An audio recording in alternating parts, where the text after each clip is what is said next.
குமாருக்கு ஒரு வழியாக கல்யாணம் ஆயிடுச்சு அப்படின்னு சொல்லி எல்லாருமே பயங்கர சந்தோஷத்தில் இருந்தாங்க.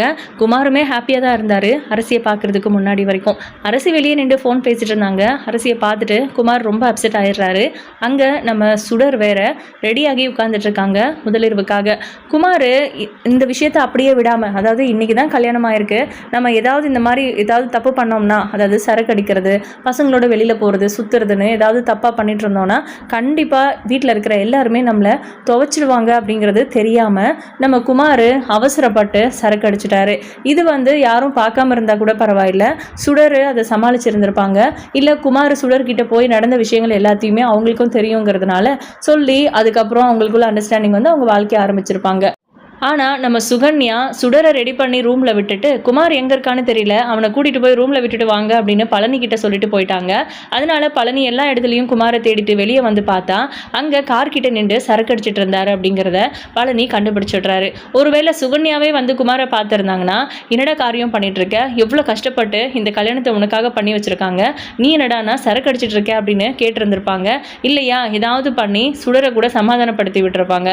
பட் நம்ம பழனி பார்த்ததுனால எல்லாமே குமாருக்கு ஆப்போசிட்டாக ஆக போகுது அப்படிங்கிறது தான். ஏன்னா நம்ம பழனிக்கு ஏற்கனவே குமார் இந்த பொண்ணை கல்யாணம் பண்ணிக்கிறதுல, அது மட்டும் இல்லை குமாருக்கு கல்யாணம் நடக்கிறதுலையே கூட விருப்பம் இல்லாமல் தான் இருந்துச்சு. குமார் கல்யாணம் பண்ணி ஒரு பொண்ணு அவன் கூட வாழ்கிறது அப்படிங்கிறதெல்லாம் நடக்கிற விஷயமே இல்லை. குமாரை எந்த ஒரு பொண்ணுமே விரும்பி கல்யாணம் பண்ணிக்க மாட்டா, அந்த அளவுக்கு மோசமான கேரக்டர் அப்படிங்கிற மாதிரிலாம் பழனி நினச்சிட்டு இருந்தாரு. இப்போ அந்த மாதிரி தான் நினைக்க ஆரம்பிக்கிறாரு. தெரியும்டா, புத்தியை காமிச்சிட்டல, கல்யாணம் இன்னைக்கு தான் இருக்குது, அந்த பொண்ணு கூட இன்னும் மனசு விட்டு பேசக்கூட ஆரம்பிச்சிருக்க மாட்டேன், அதுக்குள்ளவே குடிச்சிக்கிட்டு இருக்கிற, இந்த விஷயத்த வீட்டில் இப்போவே சொல்கிறேன் அப்படின்றாங்க.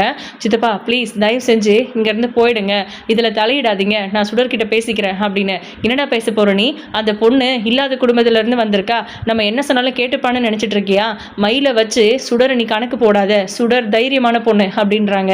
இருந்துட்டு போகுது, என்ன பண்ணிடுவாவ அப்படின்னு கேட்குறாங்க. டே குமார், என்னடா நீ, அவன் கழுத்தில் இருக்கிற மஞ்சள் கயிறு ஈரம் கூட ஆறி இருக்காது, அதுக்குள்ளே இப்படியெல்லாம் பேசுகிற அப்படின்னு கேட்குறாங்க. இப்போ நான் என்ன சித்தப்பா பேசிட்டேன், அப்படி என்ன பேசிட்டேன் சொல்லுங்க, என்னமோ மனசு சரியில்லை சரக்கு அடித்தேன், அதை போய் பெருசு பண்ணுறேன்னு சொல்கிறீங்க, போங்க போய் சொல்லுங்க பண்ணுங்க, யார் என்ன பண்ணுறாங்கன்னு பார்க்கலாம். இதுக்கு முன்னாடியாவது எனக்கு யாரும் பொண்ணு கொடுக்க மாட்டாங்கன்னு நான் பயந்தான் யோசித்தேன், இதுக்கு மேலே நான் ஏன் பயப்படணும், அதான் கல்யாணம் ஆயிடுச்சுல்ல, ஊருக்குள்ளே யாரும் என்னை கல்யாணம் ஆகாதவன் அப்படின்னு சொல்லிடக்கூடாதுங்கிறதுக்காக மட்டும்தான் இந்த கல்யாணத்தை நான் பண்ணிக்கிட்டேன், மற்றபடி விருப்பப்பட்டு ஆசைப்பட்டெல்லாம் அந்த சுடரை நான் கல்யாணம் பண்ணிக்கல, எப்போவுமே எனக்கு அரசி தான் அப்படின்னு சொல்கிறாங்க. டேய் திருட்டு பயலே அப்படின்னு போட்டு அடிச்சிடுறாரு நம்ம பழனி. விடுங்க சித்தப்பா அப்படின்னு சொல்லி உதறி விடுறாரு. டேய் இதெல்லாம் கடவுளுக்கே அடுக்காதுரா அப்படின்றாங்க. என்ன சித்தப்பா சும்மா கடவுள் அது இதுன்னு சொல்லிட்டு, கடவுள் இருக்கிறதா இருந்தால் எங்கள் அப்பாவும் நானும் பண்ணினதுக்கு எப்போவே எங்களை தண்டிச்சிருக்கணும், வேண்டாம் விடுங்க, அதெல்லாம் எதுக்கு பேசிக்கிட்டு, எனக்கு கல்யாணம் ஆகலை அப்படின்னு ஊரில் யாரும் பேசக்கூடாது, அதுக்காக மட்டும்தான் இந்த கல்யாணம் பண்ணிக்கிட்டேன், மற்றபடி அவள் கூட ஆசையாக குடும்பம் நடத்துவேன்லாம் யாரும் எதிர்பார்க்கக்கூடாது, அவளை எப்படி ஆஃப் பண்ணணும்னு எனக்கு தெரியும், அது எல்லாத்தையும் நான் பார்த்துக்கிறேன்னு. சரிடா அதுவும் விருப்பம், அதுக்காக அரசியை ஏண்டா காரணமாக காட்டுற அப்படின்னு கேட்குறாங்க. அரசி என்னை கல்யாணம் பண்ணிக்கணும்னு நான் கேட்டப்போ முடியாதுன்னு சொன்னான், அதுக்கப்புறம் ஒரு வழியாக அவளை கன்வின்ஸ் பண்ணி லவ் பண்ண வச்சேன், அந்த லவ்வை பற்றி வீட்டில் இருக்கிறவங்களுக்கு தெரிஞ்சு அது வேறு மாதிரி போயிடுச்சு, நான் அப்போது அவளை நிஜமாக விரும்பலை தான், அந்த வீட்டில் இருக்கிறவங்கள பழி வாங்குறதுக்காக தான் நான் அவளை விரும்பினேன், ஆனால் அதுவே நிஜமான காதலாக மாறிடுச்சு சித்தப்பா, எனக்கு அவளை கல்யாணம் பண்ணிக்கணும்னு ஆசையாக இருந்துச்சு, தோ இப்போ கூட காலையிலேருந்து ஒரு மாதிரி நார்மலாக தானே இருந்தேன், அவள் வெளியே நின்று ஃபோன் பேசிகிட்டு இருந்தா, அவளை பார்த்ததுமே பழசெல்லாம் ஞாபகம் வந்துடுச்சு, அவளால் தானே முறையே இல்லாத ஒரு பொண்ணை போய் நான் கல்யாணம் பண்ண வேண்டியதாயிருச்சு அப்படின்றாங்க. உனக்கும் உங்கள் அப்பாவுக்கு தான் எதிர்த்த வீட்டுக்கும் உங்களுக்கும் எந்த சம்மந்தம் இல்லைங்கிற நினப்பு இருக்கே, அப்புறம் என்ன அவங்க பொண்ணு எடுத்து குடும்பத்தில் நீங்கள் பொண்ணு எடுத்தீங்கன்னா யோசிக்க தேவையில்லை அப்படின்றாங்க. அது பொண்ணு எடுக்காமல் இருந்திருந்தா பிரச்சனை இல்லை, பொண்ணு எடுத்துட்டோம் அது கணக்கு வருது இல்லை அப்படின்றாங்க. டேய் அசிங்கம் பிடிச்சவனே, இந்த மாதிரிலாம் யோசிச்சுட்டு இருக்காது, இப்போ சுடர் உன் பொண்டாட்டி, நீங்கள் ரெண்டு பேரும் உங்கள் வாழ்க்கையை சந்தோஷமாக தொடங்கணும், நீ போய் சுடரை சமாதானப்படுத்து, ஒரு நல்ல நாள் பார்த்து குறிச்சதுக்கு அப்புறம் வேணும்னா உங்கள் வாழ்க்கையை தொடங்கிக்கலாம், நீ போய் சுடர்கிட்ட மன்னிப்பு கேளு பேசு அப்படின்னு. போயும் அவகிட்ட நான் மன்னிப்பு கேட்குறதா, போய் அமைதியாக படுத்து தூங்குனா தூங்க போகிறா, அவகிட்ட நான் ஏன் பேசணும் அப்படின்றாங்க. ஏண்டா இப்படியெல்லாம் பேசுகிற, உன்னை நம்பி தானடா அந்த பொண்ணு இந்த வீட்டு கட்டி கொடுத்தாங்க அப்படின்னு. கட்டி கொடுத்தா என்ன, அவங்க குடும்பம் ரொம்ப யோக்கியமா, எனக்கு ஒரு சொல்கிற அளவுக்கு அவங்க வீட்டில் யாருக்கு யோகியதை இருக்க சொல்லுங்க அப்படின்னு அவர் பாட்டுக்கு பேசிகிட்டு இருக்காரு. ரொம்ப தப்புடா நீ பேசுறது, இதெல்லாம் ரொம்ப தப்புடா அப்படின்னு பேசிக்கிட்டே இருக்க நம்ம சரவணன் வராரு வண்டி எடுத்துக்கிட்டு. நீ இங்கே இரு வந்துடுறேன், எதுவும் பேசி தொலையாத, நீ குடிச்சிருக்கிற விஷயம் சரவணனுக்கு தெரியக்கூடாது அப்படின்னு சொல்லி பழனி சரவணன் கிட்ட பேச போனால் அவர் வேக வேகமாக உள்ளே போகிறாரு. டே மாப்பிள்ளை நில்லுடா அப்படின்னு பிடிச்சி இழுத்து நிற்க வச்சு பேசுகிறாங்க. மாமா என்னை விடுங்க, நான் உள்ளே போகிறேன் அப்படின்னு. டே என்னடா ஆச்சு, கொஞ்ச நேரத்துக்கு முன்னாடியே நீயும் மச்சானும் நடந்து வரதை பார்த்தேன், இப்போ மறுபடியும் எங்கேயோ வண்டி எடுத்துகிட்டு போயிட்டு வர போல இருக்கு, குடிச்சிருக்கியா அப்படின்னு. ஏமாம்மா என்னை பார்த்தா குடிக்கார மாதிரி தெரியுதா உங்களுக்கு அப்படின்னு. இல்லைடா இவ்வளோ நேரத்துக்கு எங்கேயோ போயிட்டு வரையா, அதான் கேட்டேன் அப்படின்னு சொல்கிறாங்க. அதெல்லாம் ஒன்றும் இல்லை, மாத்திரையெல்லாம் தீர்ந்து போச்சு, மெடிக்கல் ஷாப்பில் வாங்கலான்னு போனேன், அங்கேயும் இந்த ஸ்டாக் இல்லைன்னு சொல்லிட்டாங்க, இந்த மெடிசன் அதே டாக்டர் கிட்ட மட்டும்தான் கிடைக்குமா அப்படின்னு. எதுக்குடா மருந்து மாத்திரையெல்லாம் அப்படின்னு கேட்குறாங்க. தெரியல மாமா, கொஞ்சம் நாளாக சரியாக தூக்கம் வர மாட்டேங்குது, டாக்டர் கிட்ட கேட்டதுக்கு கொஞ்சம் ரெஸ்ட் எடுக்கணும், நல்லா தூங்கணும்னு சொல்லி கொஞ்சம் எவிடோஸ் கொடுத்துருக்காங்க, அதாவது தூங்குறதுக்கான டோஸ் கொடுத்துருக்காங்க அப்படின்னு சொல்கிறாங்க. அவ்வளோதானடா, வேறு எதுவும் பிரச்சனை இல்லையே அப்படின்னு. வேறு என்ன மாமா பிரச்சனை இருக்க போகுது, வேறு எதுவும் இல்லை, நான் போகிறேன் போய் படுக்கிறேன் அப்படின்னு. இன்றைக்கி வேறு மாத்திரை தீர்ந்து போச்சா, எனக்கு தூக்கம் வருதோ இல்லையோன்னு ரொம்ப குழப்பமாக இருக்குது, டென்ஷனாக இருக்குது அப்படின்லாம் சொல்கிறாங்க. மாப்பிள்ள நான் வேணா வரட்டுமா, நம்ம எல்லோரும் எங்கேயாவது வெளியில் போவோமா, எல்லோரும் ஒன்றா உட்காந்து சாப்பிடுவோமா அப்படின்லாம் கேட்குறாங்க. இல்லை மாமா எனக்கு அதுக்கெல்லாம் மைண்ட் இல்லை, சாரி எதுவும் தப்பாக நினச்சிக்காதீங்க, நான் உள்ளே போகிறேன்னு சரவணன் போயிடுறாரு. சித்தப்பா இங்கே வாங்க அப்படின்னு குமார் கூப்பிடுறாரு. என்னடா உனக்கு அப்படின்னு. இங்கே பாருங்கள், நான் குடிச்சிருக்கேங்கிற விஷயம் இந்த வீட்டில் இருக்கிற யாருக்கும் தெரியக்கூடாது, ஒரு வேளை தெரிஞ்சிருச்சுன்னா அதுக்கப்புறம் இதுவே டெய்லி கண்டினியூ ஆகும், ஏன்னா அவங்களுக்கு தெரியாதுங்கிற வரைக்கும் தான் நான் பயப்படுவேன், தெரிஞ்சிருச்சுன்னா பயப்பட மாட்டேன் தெரியும்ல அப்படின்றாரு. ஆனால் பழனி அப்படியே ஸ்டன் ஆகி நிற்கிறாரு. குமார் அவர் பாட்டுக்கு ரூமுக்கு கிளம்பி போகிறாரு. இவன் அங்கே போய் அந்த பிள்ளைகிட்ட எப்படி நடந்துக்கிறானோ தெரியல, குடிச்சிட்டு போகிறானே அப்படின்னு செம்ம கடுப்பாக இருக்காங்க. குடிச்ச பாட்டில் எல்லாம் இங்கே இருந்துச்சுன்னா அண்ணனுங்களுக்கு காலையில் தெரிஞ்சிடும்னு அதை எடுத்து பழனி மறைச்சி வச்சுக்கிட்டு இருக்கிறாரு. இப்போது குமார் ரூமுக்கு போகும்போது சுடர் ரொம்ப ஆசையாக உட்கார்ந்துட்டு இருக்காங்க. குமார் முன்னாடி எப்படி வேணா இருந்திருக்கலாம், இப்போ நல்லவராக மாறி இருப்பாரு அப்படின்னு இவங்களா தப்பு கணக்கு போட்டாங்க. அவர் எப்படிப்பட்டவர் அப்படிங்கிறத வீட்டில் இருக்கிறவங்களும் சொல்லி தான் அனுப்பியிருக்காங்க. முக்கியமாக நம்ம மயில் நல்லாவே சொல்லியிருக்காங்க நம்ம குமார் எப்படிப்பட்டவர் அப்படின்னு சொல்லி. ஒருவேளை உனக்கு ஏதாவது பிரச்சனை குமார்னால அப்படின்னா கூட என்கிட்ட சொல்லு அப்படின்லாம் சொல்லியிருக்காங்க. இப்போது என்னதான் மோசமானவனாக இருந்தாலும் விருப்பப்பட்டதானே இந்த கல்யாணம் நடந்திருக்கு அப்படின்னு தான் ஆர்வமாக வெயிட் பண்ணிட்டு இருந்தாங்க. இவர் குடிச்சிருக்காரு அப்படிங்கிறத சுடர் கண்டுபிடிக்கிறதுக்கு முன்னாடி வரைக்கும் பொறுமையாக உட்காந்துட்டு இருந்தாங்க. குடிச்சிருக்காரு அப்படின்னு நம்ம சுடர் தெரிஞ்சுக்கிட்டதுக்கப்புறம் கொஞ்சம் கோவப்படுறாங்க. இருந்தாலும் அந்த கோவத்தெல்லாம் காமிச்சிக்காம நீங்கள் டெய்லி குடிப்பீங்களா அப்படின்னு கேட்குறாங்க. பயங்கரமாக சிரிக்கிறாரு. பரவாயில்லையே, நான் குடிக்கிறேன்னு உனக்கு தெரியுமா அப்படின்னு. இல்லை நீங்கள் குடிச்சிருக்கீங்கன்னு தெரியுது, இதே மாதிரி டெய்லி குடிப்பீங்களான்னு கேட்டேன் அப்படின்றாங்க. நான் என்ன இருந்தாலும் உன்னோட ஃபர்ஸ்ட் நைட் மூடை ஸ்பாயில் பண்ணிட்டேன்ல அப்படின்றாரு. அப்படியெல்லாம் எதுவும் இல்லை, நீங்கள் ஏன் குடிச்சிட்டு வந்திருக்கீங்க அப்படின்னு கேட்குறாங்க. இதான் கேட்டியே டெய்லி குடிப்பீங்களான்னு. கொஞ்ச நாளாக குடிக்கிறதே விட்டுட்டு இருந்தேன், இன்றைக்கி குடிக்கணும்னு தோணுச்சு, அதான் குடித்தேன் அப்படின்றாங்க. நீங்கள் குடிக்கணும்னு தோணுனதுக்கு என்ன காரணம், சந்தோஷமா அப்படின்னு. என்ன சந்தோஷம் நடந்துருச்சு என் வாழ்க்கையில், நான் சந்தோஷமாக குடிக்கிறதுக்கு அப்படின்னு கேட்குறாங்க. இல்லை இத்தனை நாள் கல்யாணம் ஆகலைன்னு யோசிச்சுட்டு இருந்தீங்க, இப்போ கல்யாணம் ஆயிடுச்சுல்ல, அப்போது நீங்கள் சந்தோஷமாக இருக்கீங்கன்னு தானே அர்த்தம் அப்படின்னு சுடர் கேட்குறாங்க. அப்போ குமார் இருந்துட்டு உன்னைக்கிட்ட அப்படியெல்லாம் சொல்லி வச்சுருக்காங்க போல இருக்கு, உங்கள் வீட்டில் கூட தான் வசதியே இல்லை, எவ்வளோ மோசமான ஒரு சூழ்நிலையில் இருந்தீங்க ஃபினான்ஷியலாக, ஆனால் நீ இவ்வளோ பெரிய குடும்பத்தில் மருமகளாக வந்திருக்க, என்னை விட நீ தான் ரொம்ப சந்தோஷமாக இருப்ப, நீயும் குடிக்கிறியா, நான் வாங்கி தரவா அப்படின்னு கேட்குறாரு. ஒரு மாதிரி முறைக்கிறாங்க சுடர். என்ன முறைக்கிற, இந்த லுக்கெல்லாம் என்கிட்ட வேண்டாம் அப்படின்றாரு. நீங்கள் அமைதியை போய் படுங்க அப்படின்னு. இன்னைக்கு நமக்கு ஃபர்ஸ்ட் நைட் பேபி அப்படின்றாரு. நீங்கள் இருக்கிற மனநிலைமையில, நீங்கள் இருக்கிற இந்த நிலைமையில கண்டிப்பாக எதுவுமே வேண்டாம், நீங்கள் அமைதியை போய் படுங்க அப்படின்றாங்க. உனக்கு எதுவும் கோவம் இல்லையே அப்படின்னு. நான் எதுக்கு கோவப்பட போகிறேன், நீங்கள் போய் படுத்து தூங்குங்க அப்படின்னு சொல்லி அவர் பெட்டில் படுத்ததுக்கப்புறம் அவர் மேலே போர்வையை போத்துறாங்க. தேங்க்யூ குட் நைட் அப்படின்னு சொல்லி குமார் தூங்கிடுறாரு. அதுக்கப்புறம் நம்ம சுடர் அவங்க பெட்டில் உட்காந்துட்டு இருக்காங்க. மயிலுக்கிட்ட பேசணும்னு தோணுது, ஆனால் ஃபோனு இவ்வளோ நேரத்துக்கு பண்ண வேண்டாம், நல்லா தூங்கிட்டு இருக்கோம் அக்கா அப்படின்னு யோசிச்சுட்டு அமைதியாக படுத்துடுறாங்க. திடீர்னு ஒரு நேரமாக நம்ம குமார் அலறி அடிச்சுட்டு எழுந்திருக்கிறாரு. அரசி உன்னை சும்மா விடமாட்டேன் அப்படின்னு சுடரோட கழுத்தை போய் பிடிக்கிறாரு. விடுங்க விடுங்க அப்படின்னு சொல்லி பிடிச்சி தள்ளி விடுறாங்க. அதுக்கப்புறம் ஓடி போய் லைட் போடுறாங்க. இப்போ குமார் இருந்துட்டு என்ன நினச்சிட்டு இருக்க நீ, பிடிச்சி தள்ளி விடுற அப்படின்றாங்க. அரசின்னு சொல்கிறீங்க, உங்கள் ரூமில் இருக்கிறது அரசி இல்லை சுடர், உங்களுக்கு கல்யாணம் ஆகிருக்கிறது சுடர் கூட அப்படின்றாங்க சுடர். அதுக்கப்புறமா எனக்கு கொஞ்சம் தண்ணி வேணும் அப்படின்னு கேட்குறாங்க. அங்கே வாட்டர் பாட்டிலில் இருக்கிறத எடுத்து குமாருக்கு கொடுக்குறாங்க. என்னாச்சு உங்களுக்கு, ஏதாவது கனவு கண்டீங்களா அப்படின்னு கேட்குறாங்க. என் வாழ்க்கையில் என்ன நடந்துச்சுன்னு எல்லாமே உனக்கு தெரியும் தானே அப்படின்ட்டு. தெரியும் ஆனால் அப்படின்னு பேச வராங்க. ஒரு நிமிஷம் அப்படின்னு. அதுக்கப்புறம் தண்ணி மறுபடியும் குடிச்சிட்டு இப்போ சொல்லு அப்படின்னு கேட்குறாங்க. நான் என்ன சொல்லணும் அப்படின்னு சுடர் கேட்குறாங்க. ஏதோ சொல்ல வந்தியே அப்படின்னு.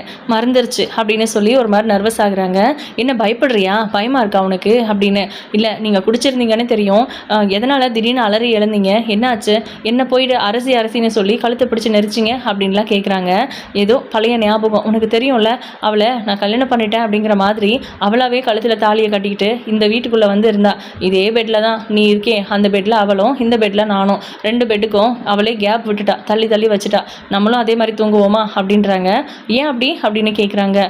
பேசுறதுலே தெரியலையா, என்னால் அரசியை மறக்க முடியல, எனக்கு கல்யாணமே ஆகலை, நல்ல பொண்ணு எங்கேயுமே கிடைக்கல அப்படிங்கிறதுனால நீ ரொம்ப ரொம்ப தங்கமான பொண்ணு அப்படின்னு சொல்லி உன்னை எனக்கு கல்யாணம் பண்ணி வச்சுட்டாங்க.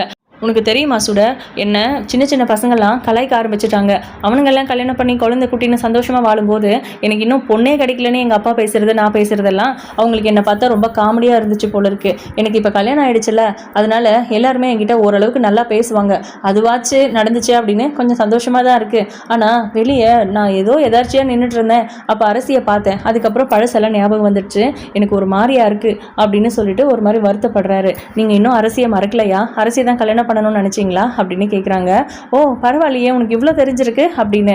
தெரியும் ஓரளவுக்கு அப்படின்றாங்க. கவலைப்படாத, சீக்கிரமாக நான் அரசியை மறந்துடுவேன், உன் கூட சேர்ந்து வாழுவேன், அது வரைக்கும் அப்படின்னு. புரியுது அப்படின்னு சொல்லிட்டு அரசி சுடர் போயிட்டு அந்த பெட்டில் படுக்கிறாங்க. நீ அந்த பெட்டில் படுக்காத, அரசி அந்த பெட்டில் நான் படுத்துக்கிறேன், நீ இந்த பெட்டில் படுத்துக்கோ, இல்லாட்டினா அரசி அங்கே இருக்கிறதா ஞாபகம் வந்து நான் அவளை அடிக்கிறதா திட்டுறதா இல்லை கொஞ்சிறதா நினச்சி உங்ககிட்ட வந்து அந்த மாதிரி நடந்துப்பேன் அப்படின்றாங்க.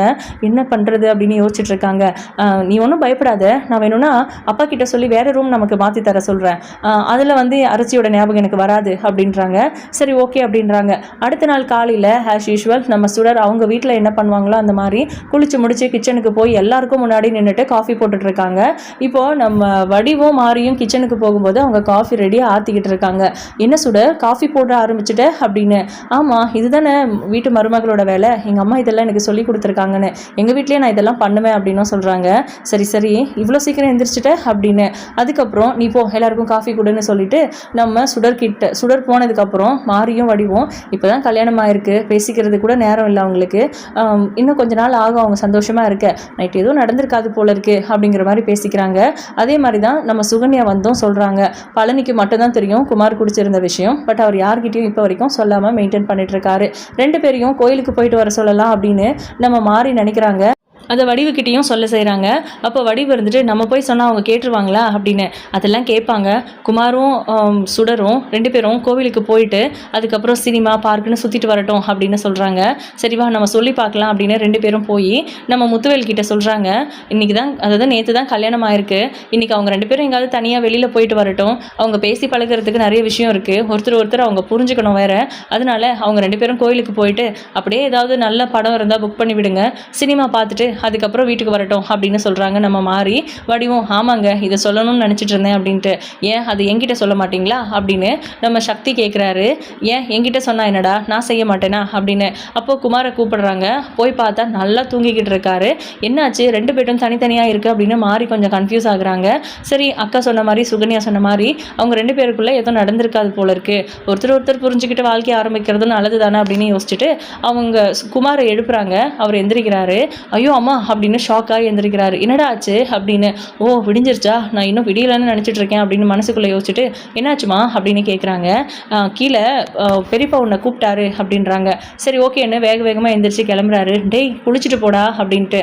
அப்புறம் இந்த பெட்டு தனித்தனியாக இருக்க வேண்டாம், ஒன்றா போட்டுருங்க, நைட்டில் வேணும்னா உங்களுக்கு பிடிச்ச மாதிரி எப்படி வேணால் போட்டுக்கோங்க அப்படின்னு சொல்கிறாங்க. சரிம்மா அப்படின்னு ஒரு மாதிரி பார்க்குறாரு குழப்பமா. என்ன இவங்க இப்படி சொல்லிட்டு போகிறாங்க, ஏன் தனியாக இருக்குன்னு சத்தம் போடுவாங்கன்னு பார்த்தா அப்படின்னு குமார் யோசிக்கிறாரு மனசுக்குள்ளே. அவங்க வெளியே வந்துடுறாங்க. குமார் குளிச்சு முடிச்சுட்டு கீழே வராரு.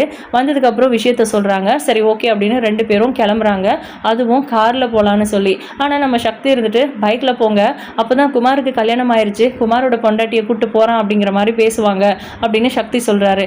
அதை பற்றி பேசி முடிச்சுட்டு கார்லேயே போய்க்கலாம் அப்படின்னு நம்ம குமார் டிசைட் பண்ணி வந்தா கடைக்கு போகிறதுக்காக சரவணன் நிற்கிறாரு. சரவணன் கிட்ட பேசணுன்னு சுடருக்கு தோணுது. பட் இருந்தாலும் குமாரோ இல்லை அந்த வீட்டில் இருக்கிறவங்கள தப்பாக யோசிப்பாங்க அப்படின்னு யோசிச்சுட்டு அமைதியாகிடுறாங்க. சரவணன் ஒரு முறை முறைச்சிட்டு அவர் பாட்டுக்கு வண்டி எடுத்துகிட்டு கிளம்பிடுறாரு. இவங்க 2 பேரும் சரி கிளம்பலாம் அப்படின்ட்டு காரில் கிளம்புறாங்க. கோவிலுக்கு போயிட்டு சினிமாவுக்கு போகிறாங்க. சினிமாவுக்கு போகும்போது அந்த படத்தில் அந்த லவ் ஸ்டோரியெல்லாம் பார்க்கும்போது அரசியோட ஞாபகம் வந்துடுது குமாருக்கு. அதனால் நம்ம இங்கே இருக்க வேண்டாம்னு சொல்லி படத்துலேருந்து பாதியிலே கூட்டிகிட்டு வந்துடுறாங்க. வீட்டில் வந்து ஏன் என்னன்னு கேட்டாலும் யார்கிட்ட யார்கிட்டையும் எதுவும் சொல்லாமல் அவர் பாட்டுக்கு சாவியை நம்ம முத்துவேல் கிட்ட கொடுத்துட்டு ரூமுக்கு போயிடுறாரு. சுடர்கிட்ட கேட்குறாங்க எல்லாரும், ஒன்றும் இல்லை, அந்த படம் பார்க்குறதுக்கு அவ்வளோ நல்லா இல்லை, நாங்கள் வேறு ஒரு படத்துக்கு போய்க்கிறோம் அப்படின்னு சுடரும் ரூமுக்கு போயிடுறாங்க. இங்கே நம்ம ராஜி அவங்களுக்கு ப்ரெக்னென்சி டெஸ்ட் பண்ணணும்னு சொல்லி அதோட கிட்டு வாங்கிட்டு வர சொல்லியிருக்காங்க கதிர்கிட்ட. இந்த விஷயத்த எதர்ச்சியாக தான் பழனிக்கிட்ட சொல்கிறாங்க. இந்த மாதிரி நான் மெடிக்கல் கிட் வாங்க வந்திருக்கேன் அப்படிங்கிற மாதிரி சொல்லவும் அவர் நிஜமாகவே ராஜி கர்ப்பமாக இருக்காங்க அப்படின்னு புரிஞ்சுக்கிட்டு வீட்டில் போய் பெருசாக எல்லார்கிட்டையும் சொல்லி ரகலை பண்ணி விட்டுடுறாரு. நம்ம கதிர் வீட்டுக்கு அந்த கிட் வாங்கிட்டு வரதுக்கு முன்னாடியே இவங்க எல்லாருமே, அதாவது நம்ம மாறி வடிவ எல்லாரும் ராஜியை பார்க்குறதுக்காக இந்த வீட்டுக்கு வந்துடுறாங்க.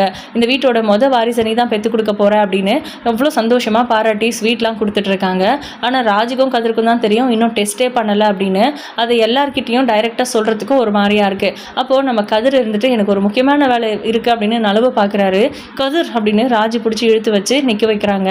என்னாச்சு, ஏன் இவ்வளோ தயக்கமாகுற அப்படின்னு. நாங்கள் ராஜியை இப்போவே வீட்டுக்கு கூட்டிகிட்டு போகிறோம் போது வளகாப்பெல்லாம் முடிஞ்சதுக்கப்புறம் உங்கள் வீட்டுக்கு கூப்பிட்டு போங்கன்னு பாண்டியன் சொல்லிட்டு இருக்காரு. அப்போ தான் ராஜி சொல்கிறாங்க, உங்களோட ஆர்வம் எனக்கு புரியுது, நீங்கள் என்ன எதிர்பார்க்குறீங்க, நீங்கள் என்ன நினச்சிட்டு பேசுகிறீங்கன்னு எல்லாமே எனக்கு புரியாமல் ஒன்றும் இல்லை. ஆனாலும் நான் உங்ககிட்ட ஒரு முக்கியமான விஷயம் சொல்லணும், நீங்களாவே முடிவு பண்ணி பேசாதீங்க அப்படின்றாங்க. எதை பற்றி அப்படின்னு. இல்லை, நான் ப்ரெக்னென்ட்னு நீங்கள் நினச்சிட்டு இருக்கீங்கல்ல, அதெல்லாம் ஒன்றும் இல்லை, நான் சும்மா டெஸ்ட் பண்ணி பார்க்கலான்னு தான் நினச்சேன். இன்னும் நான் டெஸ்ட் பண்ணக்கூட இல்லை, ஹாஸ்பிட்டலுக்கு போகலை, நீங்களாவே எல்லாம் முடிவு பண்ணிக்கிட்டீங்க, அந்த கிட்டு வாங்கிட்டு வர சொன்னேன், அவ்வளோதான், நான் இன்னும் டெஸ்ட் கூட பண்ணலை அப்படிங்கிற மாதிரி சொல்லவும் எல்லாருக்கும் ஒரு மாதிரி புஷ்ஷுன்னு ஆயிடுது. என்ன ராஜி இப்படி சொல்லிட்ட அப்படின்றாங்க மாறி.